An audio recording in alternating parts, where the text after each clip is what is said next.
Our curtain goes up. The Lux Radio Theatre presents another outstanding Broadway play, Dark Victory, starring Barbara Stanwyck and Melvyn Douglas.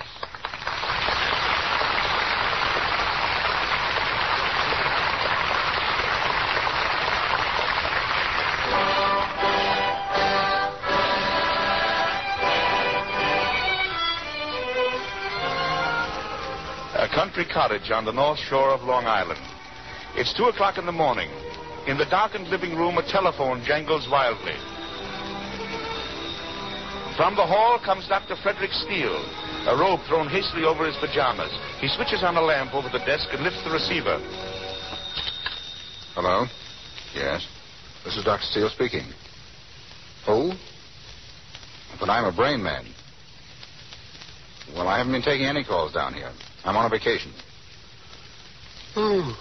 Have you tried Dr. Parsons? Oh, I see. I thought he'd be back by now. Of course, I'll come if you think it's important. What's the name, please?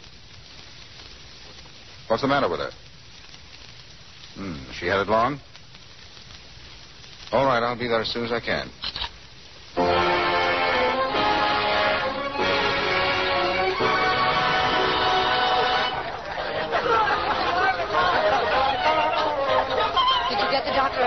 No, Mr. Hearn, not Dr. Parsons. There's another one coming, Dr. Steele. Steele? Who is he? Judith, what kind of a hostess are you? Come and join the party. Leslie, please, Martha's sick. Oh, she'll be all right. Well, I'm worried about her. Leslie, see if you can keep them quiet in there, will you? And for heaven's sake, turn off that radio. I beg pardon, Mr. Hearn. Dr. Steele's here. Thank you, Harvey. See what you can do, Leslie. Dr. Steele? Good evening. I'm glad you could come, Doctor. Thanks. I've been wondering if I came to the right place. Oh, you mustn't let the noise confuse you. I'll try not to. Where's the patient, please? It's Mrs. Blaine. My maid will show you to her room. This way, Doctor. Thank you. I'll be up in a few minutes. It just came on me all of a sudden, Doctor. I had a pain here. Then I got dizzy just like that. And then I don't know what happened. I feel a little better now, though. But I'd feel terrible if I thought I couldn't ride tomorrow. We're having a hunt, you know. Really? Riding to hounds. Oh, you think I'll be all right, don't you? Yes, I think you'll be all right. Excuse me. But aren't you going to prescribe something? I'll take care of it. Good night. Well, Doctor?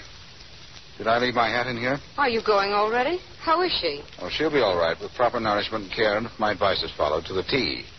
I dare say she'll be able to ride to the hounds tomorrow. I see. And what is your advice, Doctor? Don't give her any more to drink. Thank you. I'm sorry to have bothered you, Doctor, but I didn't know. It's all right. She's like a lot of women of your class, stomachache cases. Does your right eye always twitch like that? Only when I'm flirting with someone. Good night, Doctor. Good night. Lots of luck tomorrow. I hope you catch the fox.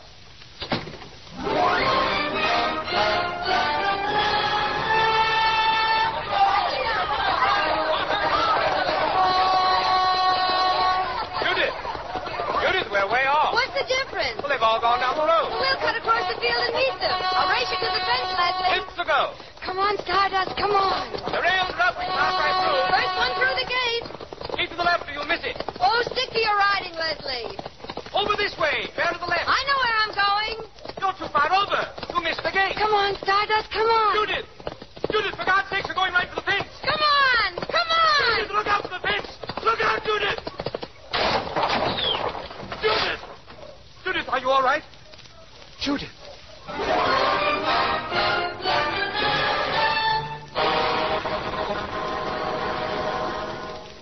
I asked you a question, Judith. Won't you answer me, please? What is it, Doctor? Did you take the medicine I prescribed? Yes. Did it do you any good? Yes, I told you it did. Why do you keep after me all the time? Because I'm not satisfied with your condition. Well, I am. I'm all right, I tell you. I had a bad fall. It didn't kill me. I'll get over it. You had that fall almost 4 months ago. You should be over it now. Well, I might be if you'd stop feeding me pills for a few days. Now, Judith, look at me. I saw you into this world, my dear. I only want to keep you in it, in health. I'm sorry, Dr. Parsons. Now what about those headaches? Do you still have them? At times. When did you have the last one? I don't know. Yesterday, I think. They're nothing. I've had them before. Before? Before you had the fall? Yes. Judith, I want you to do a favor for me, will you? Well, what is it? Now, please don't refuse me. I want you to go into New York with me. I want you to see a man there. A doctor I have great faith in. Oh, Dr. Parsons. Now, please, Judith. I just want to satisfy myself that everything is all right. Will you do it? For me? Very well, Doctor. Good. I'll go and call him now. I won't be long.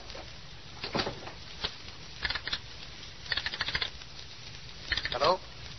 Hello? I want to put a call through to New York, please. Yes. To Dr. Frederick Steele.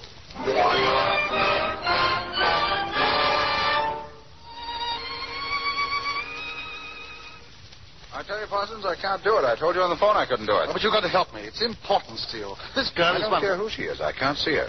I quit New York practice. Closed my office yesterday. I'm leaving in about 20 minutes. Why don't you get Findlay? Findlay's in Europe.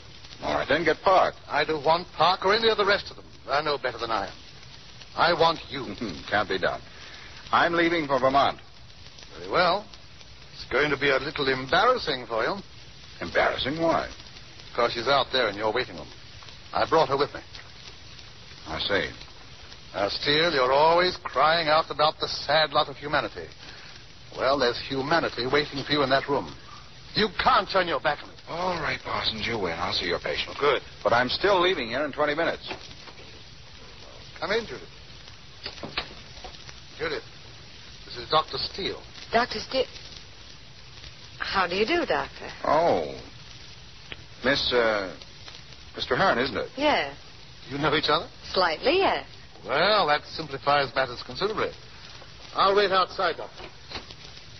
Sit down, Mr. Hearn. Thank you.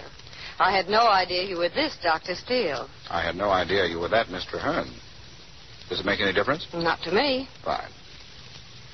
I know something of your case, Mr. Hearn. I understand you had a fall. Yes. I also understand you don't like to talk about your health. I don't? Why? It bores me, that's all. Most people love it. Is that light from the window too strong for you? No. But your right eye seems to... It's, just the same little failing, Doctor.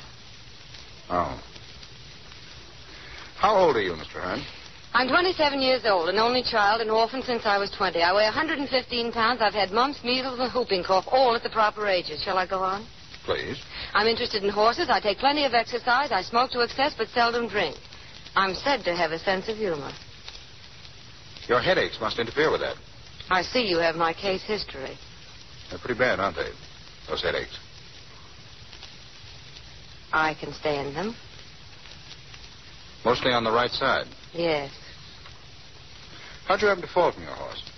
We were riding for the gate. I misjudged the distance and missed it. My horse didn't clear the fence. How far to the right of the gate were you? They tell me it was about 15... How did you know it was to the right? I guessed it. Clever of you, Doctor. About 15 feet. I suppose you think I got what I deserved. How do you mean? Oh, that night you came to the house, you had a great contempt for the pastimes of the idle rich. Oh, I was a bit cranky that evening. You must make allowances for the hour. But you have a contempt for them? They don't appeal to me, that's all. Well, it's the only thing I know. What does appeal to you? Just your practice, I suppose. No, that least of all.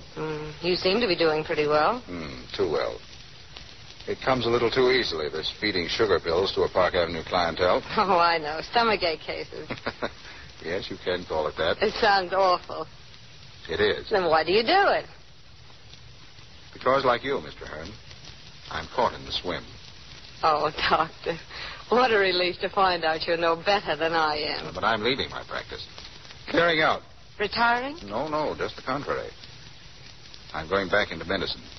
That's a little deep. Well, I'm going to a remote village in northern Vermont to be a country doctor. Oh, yes, I remember now. But why? And why Vermont? I was born there. Oh, it's just sentiment then. If you like. All the same, I think I envy you. It must be swell to believe in what you're doing. Don't you? No, not the way you do. Oh, I'm not complaining, take it all in all. They dealt me a very good hand. I'm young. I have no particular responsibilities. I won't cultivate them either. I'm freer without them. I'll probably marry someday. No hurry about that. And when I do, I'll build a house on a ridge I know with a glorious view. I'll have my horses, and with luck, I'll have, about 40 years of it. I think that's a pretty good setup. Do you? That light is in your eyes, isn't it? I wish you wouldn't keep harping on that. There's nothing the matter with my eyes. But you're squinting. I'm not squinting. I'll pull down the shade. That's better. Suit yourself at your office.